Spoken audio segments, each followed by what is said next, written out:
ऊपर इस वक्त अटॉर्नी जनरल साहब के दलाइल जारी हैं। मैं थोड़ा सा सम अप कर दूँ आपको कि आज के दिन में क्या हुआ। पहले तो जो सिंध हाउस का मामला है उसके ऊपर बातचीत हुई है। वहाँ पे पुलिस ने जो एक्शन लिया है अदालत उससे सेटिस्फाइड है और वो उसको डिस्पोज ऑफ कर दिया गया है। मैं अलबत्ता सिर्फ ये समझता हूँ कि सिंध हाउस के बाहर जो हुआ और जिस तरीके से एहतजाज वहाँ पे किया गया वो तो एक कुदरती बात थी, ज़ाहिर है लोगों को गम और गुस्सा होना ही था।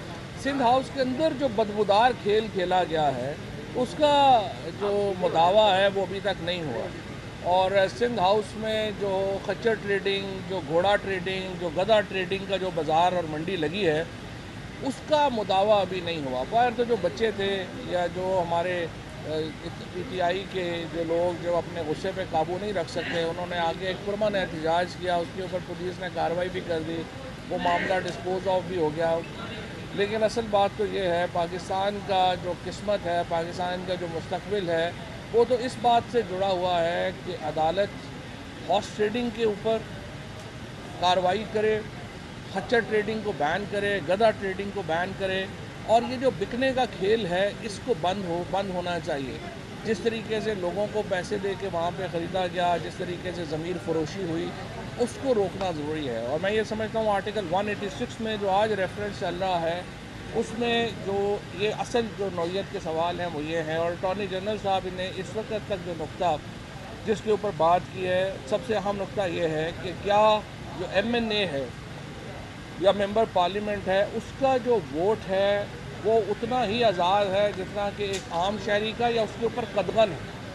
अभी तक अटॉर्नी जनरल साहब का जो मौक़िफ़ है वो ये है कि जो MNA है उसका वोट अपनी पार्टी का वोट है, कलेक्टिव वोट है। क्योंकि वो जब मैं इलेक्शन लड़ता हूँ, मैं एक टिकट के ऊपर इलेक्शन जीत कर पहुँचता हूँ पार्लियामान के अंदर, उसके बाद मेरा जो वोट है ख़ुसूसन वज़ीर आज़म को इलेक्ट करने के लिए या उसके ऊपर अदम एतमाद करने के लिए, इसी तरह से फाइनेंस बिल के ऊपर, ये वोट पार्टी का कलेक्टिव वोट है जो पार्लिमानी लीडर के ज़रिए इस्तेमाल होता है। ये वो नुक्ता है जिसके ऊपर अभी अटॉर्नी जनरल जो हैं वो अपनी दलाइल जो हैं वो जारी रखे हुए हैं।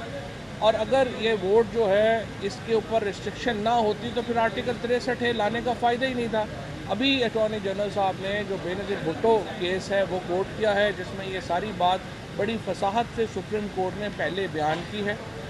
जहाँ तक इस बात का ताल्लुक़ है कि ये जो हमारे लोग जो कि गए हैं उधर, जिनकी वीडियोज़ आई हैं वो वोट इस्तेमाल कर सकेंगे या नहीं कर सकेंगे, उसके ऊपर इत्तफ़ाक़ राय है कि ये फ़ैसला स्पीकर का होगा। स्पीकर साहब फैसला करेंगे कि वो वोट उनका काउंट होगा या नहीं होगा। और उसके बाद जो डिस्क्वालिफ़िकेशन है वो फॉर लाइफ। हमारा मुद्दा यही है कि जो डिस्क्वालिफ़िकेशन है, नाअहली है, वो फॉर लाइफ है। और इन नुकात के ऊपर अटॉर्नी जनरल साहब अपने जो इस वक्त मुद्दा है वो बयान कर रहे हैं। वक्त इसमें लगेगा, लेकिन ये केस पाकिस्तान की जो सियासत है उसके मुस्तकबिल की बुनियाद। अगर आप पाकिस्तान के अंदर हॉर्स ट्रेडिंग रोक, अगर सेनेट के इलेक्शन में जब सुप्रीम कोर्ट ने फैसला दिया था और कहा था कि जो वहाँ पे आपने देखा कि जो वीडियोज़ हुई जिसके ज़रिए यूसुफ रज़ा गिलानी साहब के लिए वोट ख़रीदे जा रहे थे, वो वीडियोज़ इलेक्शन कमीशन को पेश की गई, उस पर कोई कार्रवाई नहीं हुई। अगर उस वक़्त कार्रवाई होती तो आज ये लोग बेचने ख़रीदने का धंधा बंद हो जाता। लेकिन इलेक्शन कमीशन की जो अपने फ़राइज़ से उन्होंने इंजामदही नहीं की, उसकी वजह से आज दोबारा हॉर्स ट्रेडिंग का हमें सामना है। उसमें उस फैसले में सुप्रीम कोर्ट ने ये बात लिखी थी, इलेक्शन कमीशन को ये कहा था कि आप ट्रेसिबिलिटी बनाएं वोटों की। यानी अगर सेनेट के इलेक्शन में कोई बंदा वोट देता है जो सीक्रेट है और उस पर इल्ज़ाम लगता है कि उसने वोट बेचा है, तो फिर आप वोट ट्रेस कर सकें। इलेक्शन कमीशन ने सुप्रीम कोर्ट के अहकामात के ऊपर अमल नहीं किया, जिसकी वजह से आज हमें इस बहरान का सामना है कि अब भी जो मेंबरान हैं उनको बेचा जा रहा है, ख़रीदा जा रहा है, उनकी मंडी लगी हुई है, एक स्टॉक एक्सचेंज खुली हुई है। और उसको रोकने के लिए सुप्रीम कोर्ट का ये जो केस है ये एक बहुत ही बुनियादी अहमियत का केस है। और मैं ये समझता हूँ कि पाकिस्तान में एक नई सियासत की बुनियाद सुप्रीम कोर्ट का ये फ़ैसला रखने जा रहा है। अगर डिस्क्वालिफ़िकेशन जो है वो ताहयात हो गई और उसके बाद जो वोट है उस पर तो स्पीकर साहब जो फैसला करेंगे उसके बाद देखेंगे। लेकिन अगर ये नाअहली ताहयात होगी तो ये बहुत बड़ा इक़दाम होगा सुप्रीम कोर्ट का। सीधी बात है دیکھیے میں الیکشن لڑ کے آیا ہوں پی ٹی آئی کے ٹکٹ کے اوپر، عمران خان کے نام کے اوپر. اگر مجھے اختلاف ہے پارٹی سے، میں استعفیٰ دوں گا، میں دوبارہ اپنے الیکٹریٹ کے پاس جاؤں گا، دوبارہ اپنے لوگوں کے پاس جاؤں گا کہ میرا یہ مدعا ہے، میری پارٹی اور میرا لیڈر میرے سے اتفاق نہیں کر رہا، میرے خیال میں وہ غلط کر رہے ہیں، آپ میرے یہ فیصلہ دے دیں.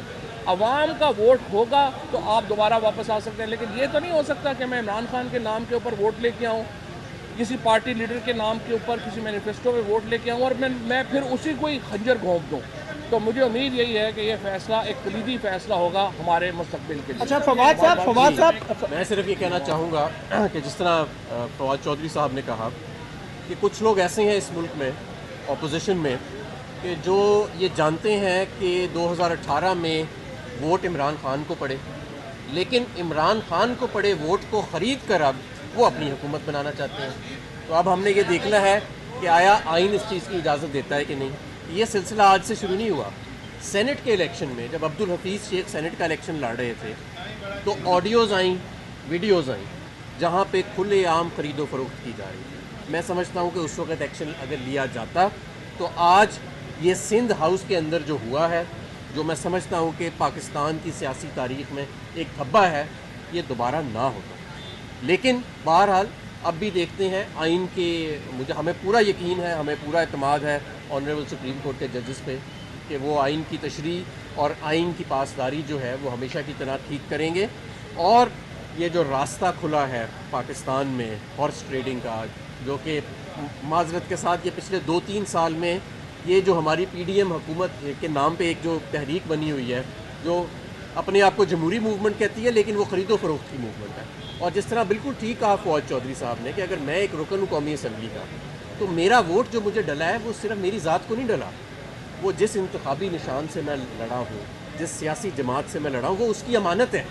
اب میں اسی امانت میں جا کے خیانت کر دوں اور اپنے ہی پارٹی لیڈر کے خلاف ووٹ دے دوں تو یہ تو ایک عجیب سی بات ہوئے گی. ہاں، اس کا صحیح طریقہ تو یہ ہوئے گا کہ وہ شخص، وہ رکن اپنی سیٹ سے استعفیٰ دے، واپس اپنے ووٹروں کے پاس جائے ایک نئے ایجنڈے کے ساتھ اور پھر واپس ہاؤس میں آئے اور اگر ووٹ دینا چاہتا ہے خلاف تو دے. آپ ایک طرف 63 کی تشریح کے لیے آئے حکومت، آپ کے ساتھ ہے کہ دیکھیں اتحادی ظاہر ہے ان کا جو پی ایم ایل کیو ہے وہ اس وقت کیبنٹ کا حصہ ہے، 2 منسٹریز ان کے پاس ہیں. ایم کیو ایم جو ہے وہ حکومت کا حصہ ہے، 2 وزارتیں ان کے پاس ہیں. تو جب تک اتحادی کابینہ میں ہے تو ظاہر ہے کہ وہ ہمارے ساتھ. چودھری صاحب یہ بتائیں، ایک طرف آپ 63 کی تشریح کے لیے سپریم کورٹ آئے ہیں، دوسری طرف آپ نے خود اپنے اسٹیٹمنٹ میں کہا کہ اسپیکر یہ فیصلہ کریں گے کہ ان کا ووٹ کاؤنٹ ہوگا یا نہیں. ابھی آپ نے کہا سر پھر آپ کے ایکشن میں تضاد نہیں ہے؟ آرٹیکل 63A جو ہے وہ ڈسکوالیفیکیشن فار لائف سے متعلق ہے. ڈسکوالیفیکیشن فار لائف کا فیصلہ اسپیکر نہیں کر سکتے، وہ فیصلہ سپریم کورٹ نے کرنا ہے. 5 رکنی بینچ جو سپریم کورٹ کا اس سے پہلے یہ فیصلہ دے چکا ہے کہ اگر ڈسکوالیفیکیشن کی مدت آئین میں درج نہیں ہے تو وہ فار لائف ہے. لیکن وہ جو فیصلہ ہے وہ آرٹیکل 63 کے اوپر ہے. آرٹیکل 63A کے اوپر یہ فیصلہ ابھی نہیں تھا. تو ہم تشریح کے لیے آئے ہیں کہ جو 5 ممبر بینچ کا جو فیصلہ جو آرٹیکل 63 کے اوپر ہے، کیا وہی 63A کے اوپر بھی لاگو ہوگا یا نہیں ہوگا، اور ہم سمجھتے ہیں وہی فیصلہ لاگو ہوگا. اچھا چودھری صاحب، پروسیڈنگ کے دوران پی ٹی آئی کی ڈنڈا بردار فورس کے حوالے سے بھی کچھ بات ہوئی، وہ زیادہ پی بتائیے. ٹی آئی ایک مڈل کلاس کی پارٹی، ہم اسی طور کے اوپر بھی ہماری کوئی فورسز نہیں ہے، نہ ہی ہم کوئی جے یو آئی جیسی مذہبی شدت پسند جماعت تو نہیں ہے یا سپریم کورٹ پر حملہ کرنے والی یا جماعت. سپریم کورٹ کے اوپر حملے کرنے والی پارٹیاں تو ہم نہیں ہیں. ہم تو مڈل کلاس کی پارٹی ہیں. ہمارے جو سارے پڑھا لکھا نوجوان ہیں وہ ہمارا کور کانسٹیٹیوٹ کرتا ہے پی ٹی آئی کا، اور انشاءاللہ تعالی ہم اپنے جو مورلز ہیں، اپنے جو اخلاقیات ہیں، ہم اس سے جڑے رہیں گے. بہت شکریہ.